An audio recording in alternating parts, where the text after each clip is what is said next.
کبھی ہم چاہنے والوں کی طرح چاہتے نہیں، کہیں حکومت کی نادانیاں اپنے عروج پہ ہوتی ہیں، کہیں پر صاف دکھائی دیتا ہے کہ سول سرونٹ نہیں ہوتے، آمریت کی شاہراہ پہ اور تکبر کے راہ پر چل رہے ہوتے ہیں۔ کہیں ہمیں اپنے حقوق لینے کا نہیں پتہ ہوتا، اور کہیں ہمیں فرائض کی ادائیگی کا ادراک یا احساس بھی نہیں ہوتا۔ کتنے لوگوں کو معلوم ہے کہ ہمارے ہاں directorate of consumer protection council بھی موجود ہے لاہور میں، اور وہ ہمیں کچھ معاملات میں فیسیلیٹیٹ کرتی ہے۔ خود ساختہ مہنگائی ہی کو دیکھ لیجئے، ہم ہر کام مرکزی حکومت پہ ڈالتے ہیں، حالانکہ اس خود ساختہ مہنگائی میں ہم عام آدمی بھی ذمہ دار ہیں، سرکاری ادارے بھی ذمہ دار ہیں، صوبائی حکومتیں بھی برابر کی ذمہ دار ہیں۔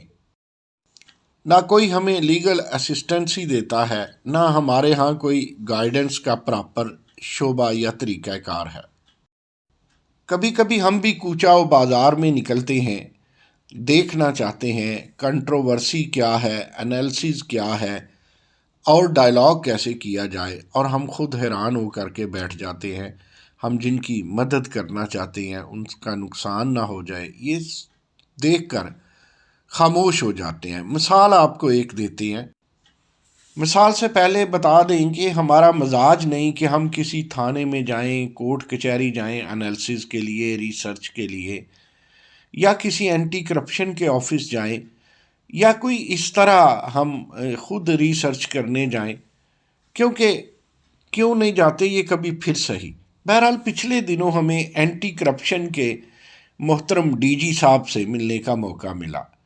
مزاج سے لے کے عام وہاں پر ورکر کی اداؤں سے، عام آفیسر کی اداؤں سے، سبھی کا معاملہ ہمیں تو بڑا حیران کن لگا۔ اور وہ ترجمان جو ادارے کا ہوتا ہے، جسے فیسیلیٹیٹ کرنا چاہیے، جن کا ہم ہمیشہ چاہتے ہیں کہ اقبال بلند کریں، انہی کا ناز نخرہ جو ہے وہ کسی چیف سیکرٹری سے کم نہیں ہوتا۔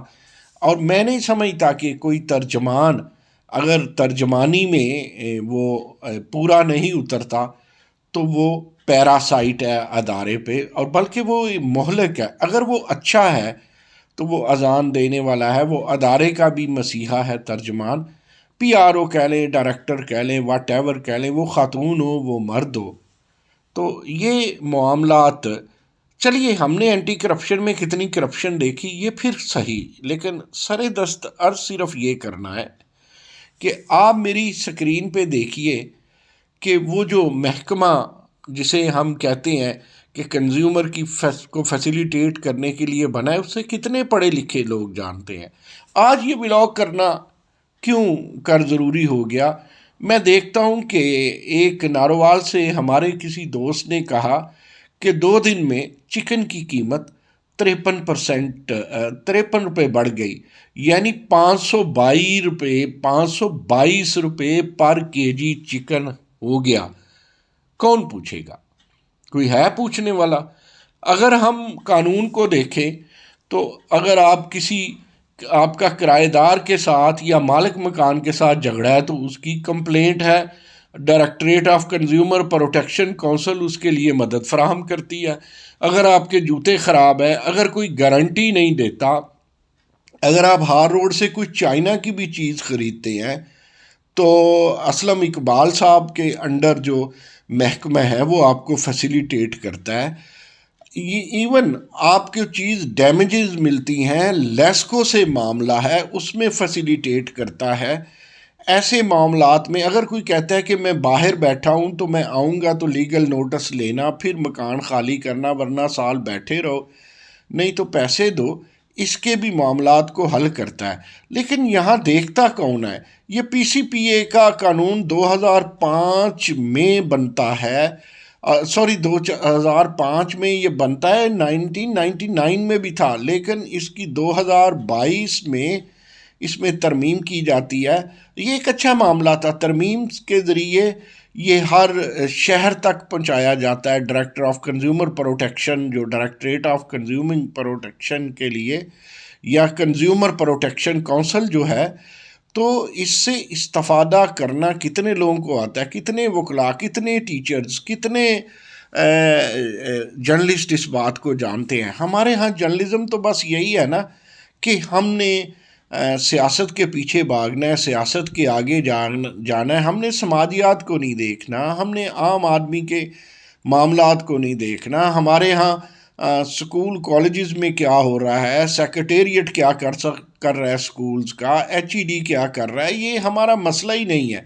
ہمارے ہاں چینی کیسے مل رہی ہے، ہمارا پڑوسی دکاندار چیزیں ایکسپائر کیسے دے رہا ہے، سٹور پہ، میڈیکل سٹور پہ 2 نمبر چیزیں کتنی ہیں، اس پہ ہمیں کوئی، اس سے لگتا ہے جیسے ہمیں کوئی سروکار ہی نہیں ہے۔ اگر ہم یہ ایک دوسرے کی خدمت نہیں کریں گے تو ہم اپنی زندگیوں میں یہ زہر گھولتے ہیں، اور اس زہریلے پن کو کیٹلائز کرنے کے لیے بیوروکریسی یا اینٹی کرپشن کا محکمہ، یا آپ یوں سمجھیے کہ یہ نیب، یہ کورٹ کچہری، یہ ججز کا خود 130ویں نمبر پہ آنا، یہ سیاست دانوں کا ہم سے منہ موڑنا، اور یہ سب کچھ ہماری زندگیوں میں کتنے زہر گھول رہا ہے۔ اس کو ہم اپنی چھوٹی چھوٹی ایفرٹ سے بھی ٹھیک کر سکتے ہیں۔ ہم دیکھ سکتے ہیں کہ ہمارے ارد گرد چیز خام خواہ مہنگی کیوں ہو گئی۔ یہ صبح جو چیز 10 روپے کی تھی، شام میں وہ 25 کی کیسے ہوئی؟ کیا کہ اچانک واقعی قیمت بڑی پیٹرول کی؟ ایسا نہیں ہوتا۔ ہم صرف وفاقی حکومت کو، صرف سیاست دانوں کو کب تک مورد الزام ٹھہرائیں گے؟ سب صوبوں نے مل کے، سب اداروں نے مل کے، سارے ملک نے مل کے، عوام نے مل کے کسی چیز کے اوپر غور کر کے چیزوں کو نارمل کرنا ہوتا ہے۔ صرف سیاست دانوں پہ، صرف گورنر پہ، کہ صرف میڈیا پہ نہیں چھوڑا جاتا۔ اور میڈیا کو بھی تو چشم بینا رکھنی چاہیے نا، ان کے پاس بھی ٹیلیسکوپ اور مائکروسکوپ ہونی چاہیے۔ اب میڈیکل کالجز میں دیکھیں کہ ایک ان کے ہاں اصول ہے کہ آپ اگلے سال کی فیسیں نہیں لے سکتے، تو یہاں تو فیسیں، ابھی آپ بچہ پروموٹ نہیں ہوتا ہو، ابھی ہونا بھی ہے کہ نہیں ہونا میڈیکل کالجز میں، ہم نے پچھلے دنوں دیکھا کہ وہ 15-16 لاکھ روپے پہلے ہی کہتے ہیں پرووائڈ کریں۔ ذرا سی بھی سوجھ بوجھ رکھنے والوں کو ہم یہ کہتے ہیں، ہم نے اپنی سکرین پہ کچھ کمپلینٹس، ان کا حل، ایڈریس، وہ ادارہ جسے ہم کہتے ہیں directorate of consumer protection council, اس کا فون نمبر بھی دیا ہے۔ اور ہم نے عرض کیا نا کہ 2022 میں جو 2005 کے پنجاب کنزیومر پروٹیکشن ایکٹ میں ترمیم آئی ہے، اس کے تحت تمام اضلاع میں اس کے دفاتر ہیں، یہ نمبر لکھا ہوا ہے۔ آپ لوگ خود بھی اپنے مسائل حل کریں اور تنظیمیں بھی اس پہ غور کریں۔ بہت شکریہ۔